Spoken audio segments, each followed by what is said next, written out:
Hello மக்களே, welcome back to movies Maven. இன்னைக்கு நம்ம சேனலில் சில பெஸ்ட்டான த்ரில்லர் கேட்டகரி மூவிஸ் தான் பார்க்க போகிறோம். அதுவும் கொஞ்சம் ரீசெண்டாக என்னென்ன மூவிஸ்லாம் ரிலீஸ் ஆயிருக்கு அதுலேருந்து தான் இன்றைக்கி ஒரு லிஸ்ட்டே கிரியேட் பண்ணியிருக்கேன். அப்புறம் இந்த மூவிஸ்லாம் தமிழ் டப்லையும் அவைலபிளாக இருக்குது. ஓகே, வாங்க வீடியோக்குள்ளே போகலாம்.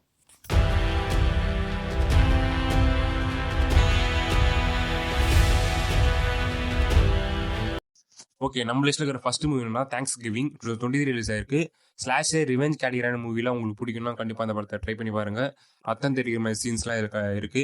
ஓகே, இந்த மூவியோட ஸ்டோரி என்னென்னு பார்த்தீங்கன்னா, ஃபாரின்ஸ் கண்ட்ரிலலாம் தேங்க்ஸ் கிவிங்னு ஒரு ஃபெஸ்டிவல் கொண்டாடுறாங்க. இந்த ஃபெஸ்டிவல் டைமில் பிளாக் ஃப்ரைடேன்னு ஒரு சேலும் வரும். அப்படி ஆஃபர் கொடுத்த ஒரு ஸ்டோரில் அதிகமாக க்ரௌடு வந்ததால் அங்கே பொருட்கள் வாங்க வந்த மக்கள் வந்து முட்டி மோதி அங்கேயே கீழே வந்து அடிச்சுக்கிட்டு ஏகப்பட்ட பேர் இறந்துடுறாங்க. கரெக்டாக ஒரு வருஷம் கழிச்சு மாஸ்க் போட்ட கில்லர் வந்து இந்த ஸ்டோரில் நடந்த சம்பவத்துக்கு காரணமாக ஒருத்தரை தேடி கொள்றாரு. இந்த கில்லர் யாரு, எதுக்காக எல்லாரையும் கொள்றாரு அப்படின்றத இந்த மூவியோட ஸ்டோரியா இருக்கும். நிறைய ப்ரூட்டலான மர்டர்ஸோட இந்த படத்தை தரமாக எடுத்திருப்பாங்க. நெட்ஃப்ளிக்ஸ்ல இந்த படம் தமிழில் அவைலபிளாக இருக்கு, செக் அவுட் பண்ணி பாருங்க. இந்த படத்தின் ரிவ்யூ ரேட்டிங் 6.2. பிளிங்க் ட்வைஸ் இன்னொரு நல்ல த்ரில்லர் கேட்டகரியான மூவி. IMDb 6.5. அண்ட் இது கூட நம்ம பிரைம் வீடியோ சைட்லேருந்து தான் ரிலீஸ் பண்ணியிருக்காங்க. படத்தோட கோர் கான்செப்ட் வந்து நம்ம மெயின் ஆக்டர்ஸ்க்கு ஒரு பணக்கார பையன்கிட்ட ஒரு இன்வைட் வரும். இந்த மாதிரி தனியாக ஒரு இஸ்லாண்டில் பார்ட்டி இருக்குது, அதில் போய் ஜாயின் பண்ணிக்கலான்னு அவங்களும் அந்த இஸ்லாண்ட்லாம் போகிறாங்க. இனிஷியலாக ரொம்ப ஜாலியாக என்ஜாய் பண்ணுறாங்க. அண்ட் இந்த மாதிரி அவங்க லக்ஸுரியஸாக ஃபீல் பண்ணதில்லை. பட் ஒரு ஸ்டேஜுக்கு அப்புறம் தான் அங்கே ஒரு ட்விஸ்ட் அண்ட் டர்ன்ஸ்லாம் நடக்குது. அதாவது அங்கே இருக்கிற பாய்ஸ்லாம் இவங்களை செக்ஷுவலி அப்யூஸ் பண்ணுறாங்க. இதிலேருந்து நம்ம மெயின் ஆக்டர்ஸ் எப்படி தான் தப்பிக்கிறாங்க, அதான் இந்த படத்தோட ஸ்டோரியாக இருக்கும். பட் படத்தில் நல்லா த்ரில்லிங்காக கொண்டு போயிருப்பாங்க. நெக்ஸ்ட் என்ன நடக்க போகுது அப்படின்றதா யோசிச்சுட்டு இருப்பீங்க. பட் டோட்டலாக டிஃப்ரெண்ட்டாக இருக்கும் ஸ்டோரி வைஸில். ட்ரை பண்ணி பாருங்கள். ஓகே, நெக்ஸ்ட் மூவி என்னன்னா அபிகைல். IMDb 6.6 ரேட்டிங் தந்திருக்காங்க. ஜி சினிமா ஆப்லையும் தமிழ் டப்ல அவைலபிளாக இருக்குது. படத்தோட கோர் கான்செப்ட் பார்த்தீங்கன்னா, ஒரு குரூப் ஆஃப் மெம்பர்ஸ் வந்து ஒரு சின்ன பொண்ணை கிட்னாப் பண்ணுறாங்க. அண்ட் அவங்க ஃபேமிலி கிட்டேருந்து காசு அவங்க பார்ப்பாங்க. அங்கே தான் ஒரு ட்விஸ்ட், அந்த பொண்ணு ஒரு வேம்பயர், அந்த பொண்ணோட அப்பாவும் ஒரு வேம்பயர். இப்போ இந்த கிட்னாப்பர்ஸ் தான் அந்த பொண்ணு கிட்ட மாட்டிக்கிறாங்க. அண்ட் இந்த வீடு ஃபுல்லாக லாக் ஆகிடும். கடைசியில் அந்த பொண்ணு கிட்ட எத்தனை பேர் சாவாமல் தப்பிச்சாங்கன்றதான் கான்செப்ட். ஆனால் படம் ஃபுல்லாகவே ரத்தம் தெரிக்கிற மாதிரி சீன்ஸ்லாம் அதிகமாகவே இருக்கும். அதுக்கேற்ற மாரி இந்த படத்தை பாருங்கள். நெக்ஸ்ட் நம்ம லிஸ்ட்ல இருக்கிற movie it's what inside. Netflix சைடில் தான் ரிலீஸ் பண்ணியிருக்காங்க. IMDb வந்து 6.6 ரேட்டிங் கொடுத்துருக்காங்க. ஓகே, படத்தோட ஸ்டோரி என்னன்னு பார்த்தீங்கன்னா, ஒரு குரூப் ஆஃப் காலேஜ் ஃப்ரெண்ட்ஸ் சேர்ந்து ரீயூனியன் மாதிரி ஒரு இடத்துல மீட் பண்ணுறாங்க. அங்கே தான் ஒரு டிவைஸ் மாதிரி அவங்க ஃப்ரெண்டு ஒருத்தர் கொண்டு வராரு.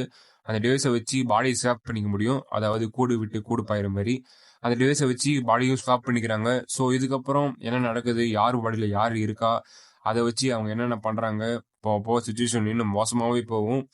அப்புறம் அவங்க கேங்கில் 2 பேரும் இறந்துருவாங்க. கடைசியில் எப்படி தான் சரி பண்ணாங்களா இல்லையான்றதான் இந்த மூவியோட ஸ்டோரியாக இருக்கும். ஓகே, நெக்ஸ்ட் மூவி ரேபிள் பீச். நம்ம ஹீரோவோட கசின் வந்து ஒரு சின்ன டவுனில் அரெஸ்ட் ஆகி ஜெயிலில் இருப்பார். அவர் வெளில எடுக்கிறதுக்காக அந்த டவுனுக்கு நம்ம ஹீரோ போவார். பட் அந்த டவுனில் இருக்கிற போலீஸ்லாம் நிறைய கரப்ஷன் ஊழல்லாம் பண்ணுவாங்க. அப்படி நம்ம ஹீரோக்கிட்டையும் இருக்கிற காசு எல்லாத்தையும் போலீஸ் பிடிங்கிடுவாங்க. நம்ம ஹீரோவும் எந்த பிரச்சனையும் வேணாம்னு சொல்லிட்டு ஒதுங்கியே இருப்பார். கடைசியில் அவரோட கசினை பெயிலில் எடுத்தாரா இல்லையா, அப்புறம் அந்த போலீஸ்லாம் அவர் என்ன பண்ணாருன்றதான் கான்செப்ட். படத்தில் அவ்வளோவும் ஆக்சிடென்ட் சீன்ஸ்லாம் இருக்காது. பட் படத்தை சஸ்பென்ஸாக கொண்டு போயிருப்பாங்க. ஓகே, நம்ம லிஸ்ட் இருக்கிற அடுத்த மூவி என்னன்னா அண்டர் பாரிஸ். நெட்ஃப்ளிக்ஸ் சைட்லேருந்து தான் ரிலீஸ் பண்ணியிருக்காங்க. படத்தோட கோர் கான்செப்ட் என்னென்னு பார்த்தீங்கன்னா, வாஷிங்டனில் இருக்கிற ஒரு ஷார்க் வந்து பாரிஸில் இருக்கிற ஒரு ரிவரில் வந்துடும். அந்த ரிவரில் வேற ஸ்விம்மிங் காம்படிஷன் நடத்த போகிறாங்க.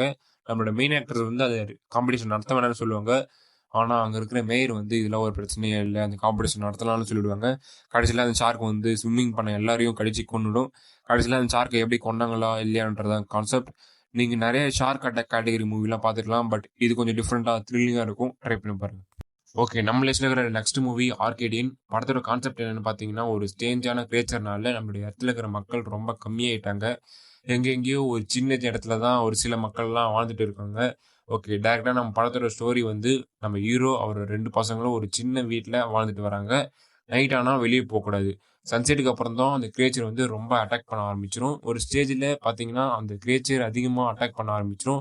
அதுலேருந்து எப்படி சர்வை பண்ணாங்க, கடைசியில் என்னதான் ஆச்சுன்றதா கான்செப்ட். ஆனால் கொஞ்சம் டிஃப்ரெண்ட்டாக எடுத்திருப்பாங்க. அந்த கிரியேச்சர் கொஞ்சம் வேற லெவலாக யோசிச்சு பண்ணியிருக்காங்களா, கண்டிப்பாக டிஃப்ரெண்டாக பார்க்கலாம். Okay, that's all guys. இப்போதைக்கு தான் பெஸ்ட்டான த்ரில்லர் மூவிஸ். அடுத்து என்ன மாதிரி மூவிஸ்லாம் வேணும்னு சொல்லிட்டு கமெண்ட்டில் சொல்லுங்கள். இந்தமாதிரி நிறைய கண்டென்ட்டுக்கு சேனலை சப்ஸ்கிரைப் பண்ணுங்கள். Bye guys.